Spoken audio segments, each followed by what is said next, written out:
Friday, everybody. January 12th. 12th is kind of an uneventful number, but today is eventful. We're talking about a Tesla EV blowout, Toyota on ICE vehicles, and Walmart thinking human first. I don't think human first when I think of Walmart. It's not the first. Well, you think people of Walmart first, but like I was going to say, I more think of the condition of humanity. Right, not human first. But there's an interesting condition. Yes. There's always a very human experience when you go to Walmart. Around here, anyway. All Walmarts are different, but that is my thesis is that people of Walmart are actually billionaires. Like like everybody that appears on people of Walmart, Walmart has a massive. I read through. They have a pretty substantive brand guide that you can search and find, and I read through it. Right, I pay attention to branding, and I just read the whole thing, and they know their customers so well, and there is a massive demographic. They talk about it extensively in their persona breakdowns. Millionaires. Yep. Millionaire, not just high income, millionaires. They're like, we have the largest group of millionaires shopping in our store than like any other retail establishment, like by number. That's right. And those are people that are value focused. So, I mean, they know. We'll talk about Walmart a little bit more, but it is Friday. You and I got to spend time on dealership territory yesterday, so it's always fun when we're in the stores and looking at sales boards and talking about fixed stops and digging in. So that always gets us a little energized, although maybe a little jet lagged. Yesterday was the old 23-hour day for me, right? Yes. And that's from when I woke up to when I laid down. I don't know when I actually fell asleep. It's one of those, like, I love the long days, but they because they're, it's the in and out, you get to be in your own bed type thing. Yes, always worth it. They push you hard. So. Always worth it. Yeah, but you gotta go. I mean, Glenn Pash, which was really cool, totally unexpectedly. Great friend. It was like, we showed up the same place. What happened there? I know it. It's so funny how many times that happens. Like where we see somebody else from the industry just happens to be of the 18,000 places we could be. We both happen to be. We were recording More Than Cars, and Steve Rossler walks in. I was sitting there and I just kind of seen his hair moving across the backdrop, and I was like, what in the world is going on? But there's a lot going on next week, 6 days from now, next Thursday. We're going to be on the ground in Washington, D.C. at the Washington Area New Car Dealer Association to cover Public Policy Day at the D.C. Auto Show. Super excited. Kind of a new flavor of event for us there. Our friends at Mosaic helped us sponsor the event to make it all happen. We're going to be talking, obviously, a lot about compliance, a lot about the FTC CARS rule. We're going to be on the ground. There's going to be representatives of the U.S. Auto Caucus there, OEMs, dealers. So we're going to try to, it's a new place. We're going to bring all the interviews and all the people we can to you there. Our vibe from there, and we'll get everyone's favorite early childhood car just to get them a little emotional. Yes. Yeah. We'll go. I'm going to keep saying that's a good one. That's a good one. Well, you just put it out into the universe. We're also have plans to talk with NADA President Mike Stanton, reconnect with him. That's kind of their wheelhouse. Yes. He's going to know everybody. Also, NADA show coming in hot. If you're going to be there, you already have your plans in place. Hopefully 20 days from now, we are going to be covering it extensively on the ASOTU side, bringing a bunch of production crew with us so that if you can't go, you can tune in to the live streams. You can pay attention to the content, and we will give you a great digest of everything that's happening and some of the things that maybe nobody knew were happening, but it's going to be a ton of fun. We're going to go to the Sphere for the part. It's going to be a thing. So just make sure you keep tuned in. Follow us on LinkedIn. If you haven't, we're going to put a lot of stuff there at ASOTU. Also, if you're not on our daily email, a lot of summary content is going to be on there. You can go to asotu.com and just type your email in the very top there, and if you get the daily email, read it from today. There is so much information in that thing. Like, if you haven't read it yet, go check your email and read it. It is rich. There's a lot of good. It's unbelievable. Unbelievable. I know. And the beginning of the show is going a little long today, but it's worth it. If you're going to NADA, I forgot to mention this on Thursday, February. Thursday. We're sure. Thursday. It's been on Kyle's question in his dates. Thursday, February 1st. So this is Education Day at the Convention Center. The NADA live stage is right next to registration. We are going to be doing a feature on More Than Cars. They invite us to be a part of it. We're super excited, where we're going to premiere some More Than Cars clips. More importantly, have a dealer or two that we're on the show to talk about. And most importantly, we're going to do a little meetup afterwards. So if you're in the ASOTU community, it's time to show up and represent at the NADA live stage, just so other people can be like, what the heck is this amazing thing going on, championing the people in automotive? Adrian Wall Gibbs chimes in on the live stream comment. She will be there. We will see you there. And I know a lot of other people might be able to join us. So let's do it. Let's tell people what we're about. All right, let's get into some news. Let's go. Okay, well, you might have seen some of this on LinkedIn or social media yesterday. Once a major proponent for EV adoption, Hertz, the rental car company, is now selling a third of its EV fleet, mostly Tesla Model 3s, due to lower than expected demand, signaling a broader industry retreat from EVs. This marks a significant, yeah, and lots of trigger pads for that one. For sure. The huge reversal in 2021. Remember, Hertz came out and made a big commitment to purchase 100,000 EVs from Tesla, and both companies' stock values went up. This is it. It's happening. EV adoption is going to take hold, and now the industry is cooling. Customer concerns over charging and just lack of adoption, lack of interest. The early adopters have kind of gotten their fill. So despite that, Hertz was going to buy 100,000 from Tesla, 65,000 from Polestar, right? Yep. Higher repair costs, specifically regarding collisions and the time to repair, the cost to repair, also depreciating values. Hertz is just like, you know what? This isn't all cracked up to be. We better get out. So they're going to sell a bunch of stuff. They're going to roll the profits from that into more ICE vehicles. And if you ever wanted to buy a Tesla Model 3, you can go to Hertz's website, and they have a ton of Tesla Model 3s for sale, some of which are like 18 grand. Golly. And if you apply the federal used EV tax credit, which applies to those vehicles, $4,000 more, you're in a Model 3 for 14 G's. Goodness. This story, you can't make this stuff up. I was literally thinking, I'm like, do I want to get a Model 3? Yeah, you're like, what? Should I just maybe try it? Like, I don't know, 14 grand. Like, what is that? I mean, how much lower is it going to go? It's not. Right? It's unbelievable. And so I wonder, I'm thinking about it. I know. Right now. I'm like, it hurts. Yeah, carry the one. I mean, for me though, they're all like the cheaper ones, right? Single motor, not all-wheel drive. They're the Hertz version. You know what I mean? They are. Yeah. They're the Hertz I'm driving around Southern California version. Yes. Sunshine and rainbows. Here's a quote from Mark Fields, Hertz's interim CEO in 2021. He said, electric vehicles, this is back in 2021. Electric vehicles are now mainstream. We've only just begun to see rising global demand and interest. You can cue the crickets on that. Isn't that one of those like that tweet didn't age well? Yeah, that tweet didn't age well. Type post, yeah.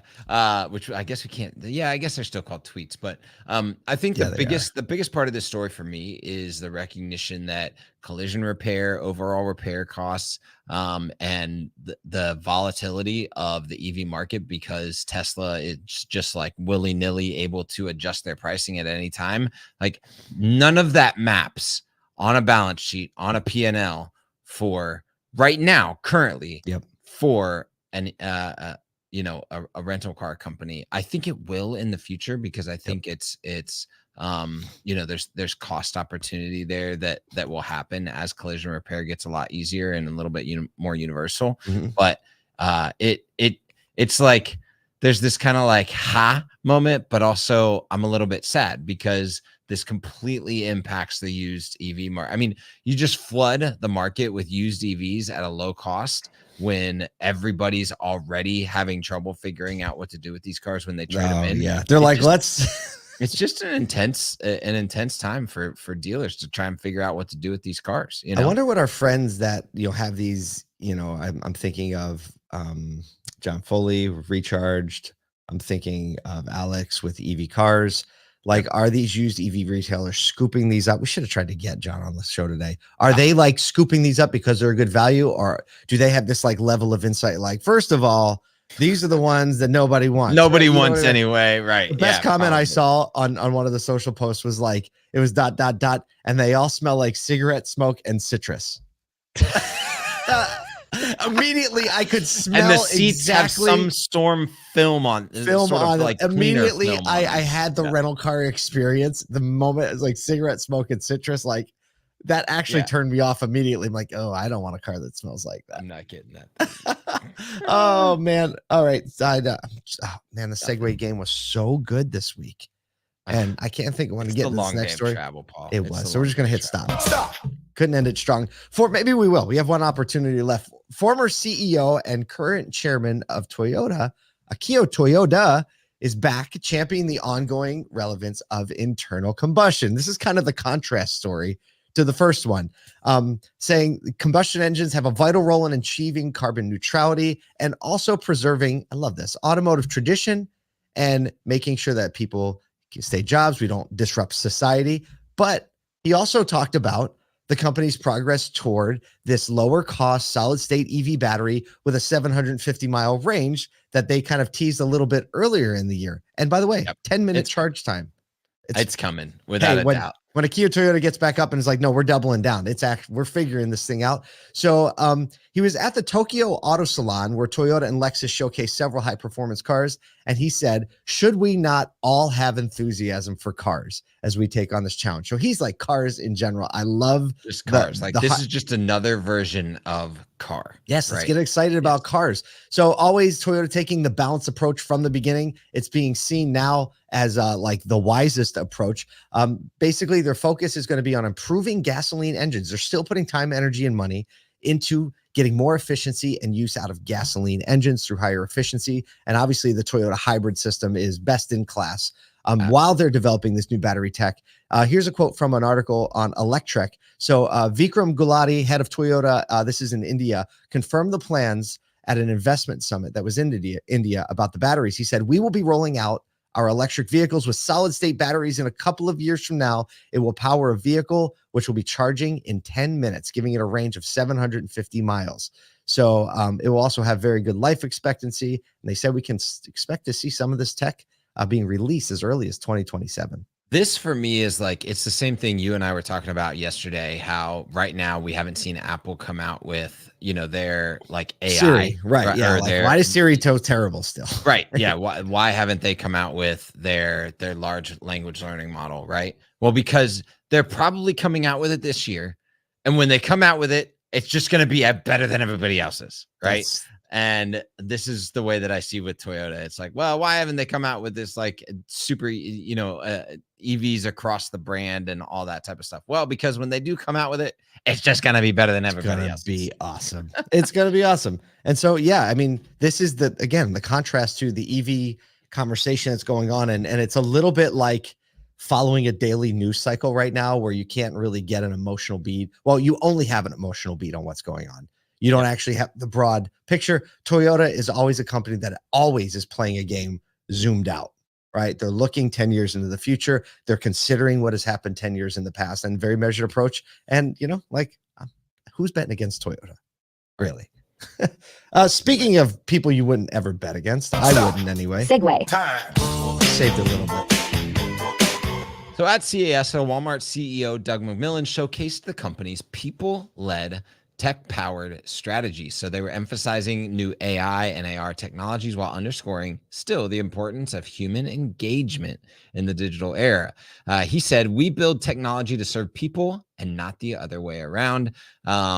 They have introduced AI-enhanced search experience using a large language model for intuitive use case based customer searches. For instance, saying something like, I'm having a Super Bowl party, where you can see items that might fit the I'm having a Super Bowl party category instead of having to search for like, give me Tostitos chips, TVs, right? Beanbag chairs. Exactly. They're also integrating AR with a shop with friends feature, allowing virtual outfit sharing and feedback, streamlining in-store processes like receipt verification with a whole bunch of new technologies. So they definitely are leaning into technology, but making sure it has a human-centric approach is kind of their idea, to which Matt Lasher stood with a round of applause. So there's I love the incremental improvements in the shopping experience. Yep. And just thinking like, what do people naturally do? Again, Walmart has just a ton of data on what people actually do, what they end up buying, where they start searching, all this first party data that they're deploying into usable real world situation tech. The AR, like try on outfits with friends, that is brilliant. I'm surprised that Walmart like is the first one to come up with this. I know, because you don't think of Walmart as a company where people go to like get into fashion and share outfits with friends, right? You think of like the higher level retail stores that only do clothes. But like kudos to Walmart, because again, they know, they're like, yo, like we sell a ton of clothes, right? They do. And we know what people want. People want affirmation from their friends. Does this look cute? Yep. And so it's really cool. Also, did we put anything about the drones in here? Have you seen it? Have you seen the drones? No. Oh, it's so cool. So they are expanding their omni-channel approach on drone delivery in Dallas Fort Worth, so that they can help 1.8 million households now, 75% of the market area, get drone delivery of certain products. And these things look cool. Like they are. Can we have Cirillo get drone delivery so we can film this? I wonder if it's available in his neighborhood. That would be really smart. We're going to check that out. We're checking that out. Or if you're in Dallas Fort Worth area and you're listening to get a drone delivery, video that thing, send it in. We'll bring you on the show. Talk about your experience. I know we have to have somebody that's there that's like, oh yeah, I see drone. I still like have all these questions about drone delivery, but I mean, Walmart's leaning into it a little bit further, a lot further, right? There must be something. I have to go look at the drones. I have to go look. How big are they? They're smaller. They're like white. They've got this like interesting wing structure with a little bit more of like a boxy shape, as opposed to like typical drone, which is all centered with. How wide would you say they are? Are they like arm span wide? No. Okay, but bigger than like a DJI drone. Way bigger than that. Yeah. It's got probably in between. It's like 3.5 feet, I would say. Yeah. Okay, it's big enough. Oh, there. Oh, hold on, Nathan. Our producer's pulling up a picture. Here it comes. There it is. Oh, look there's the guys. There's the drones. Look at those things. All right, and we're just if you're just listening, everything's like surrounded by this cage, and there. Oh, that is an interesting. It's much more like a little plane, you know. It does. So basically, it's lowering the little Walmart colored box from kind of like just a zip cord. It's going up and down, probably, I don't know, 30 feet in the air, dropping it down just far enough that my dog can grab it and pull that drone around the yard.